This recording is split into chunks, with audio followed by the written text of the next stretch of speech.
Desculpa, 6h11. Ó, vamos entender agora, bloqueio de contas bancárias. Por que ocorrem, como resolver e se há solução?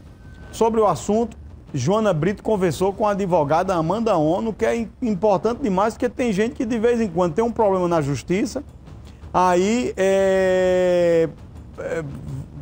o bloqueio judicial automático, tem outros mecanismos também de bloqueio. Aí essa conversa de Joana com a doutora Amanda Ono é também muito explicativa para você poder entender a natureza desse problema que muita gente passa. Vamos ver aí.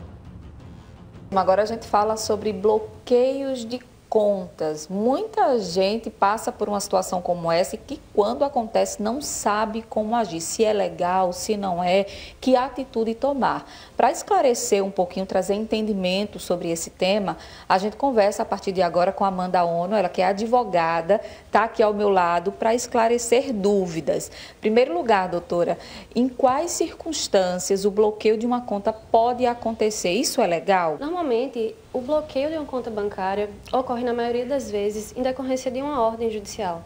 Normalmente o consumidor está lá devendo alguma dívida para alguém ou para alguma instituição financeira que entra com processo contra essa pessoa e o juiz determina o bloqueio desses valores justamente para assegurar o pagamento da dívida. Essa é a hipótese mais comum. Mas além dessa hipótese, ou seja, da hipótese do bloqueio por ordem judicial, é possível que esse bloqueio ocorra por uma própria orientação do banco mesmo. Normalmente como uma forma preventiva. Caso o banco identifique alguma operação suspeita, alguma operação que pode ser fraudulenta, o banco vai lá e bloqueia esse valor, mas ele deve comunicar ao cliente acerca disso de maneira imediata, até para confirmar mesmo a validade dessa operação. E também no caso de encerramento de conta, em que o banco ele pode encerrar a conta unilateralmente e normalmente ele bloqueia esses valores por um determinado período até esse encerramento definitivo. Mas é muito importante a gente saber que nessas hipóteses em que o bloqueio decorre por uma decisão do próprio banco, é imprescindível que o consumidor ele seja informado previamente acerca disso, até para poder se preparar e tomar as medidas cabíveis. Então, ele sempre deve estar sendo informado. Tá, e se isso aconteceu, de repente a pessoa se viu ali com a conta bloqueada, ela vai ficar impedida de fazer qualquer tipo de movimentação e qual atitude ela tem que tomar? Normalmente, quando um montante é bloqueado, é interessante que o consumidor, de maneira imediata, entre em contato com a instituição para saber o motivo desse bloqueio. Se decorre de uma ordem judicial ou se decorre de uma própria decisão do banco, como, por exemplo, nessas hipóteses de fraude e de encerramento de conta.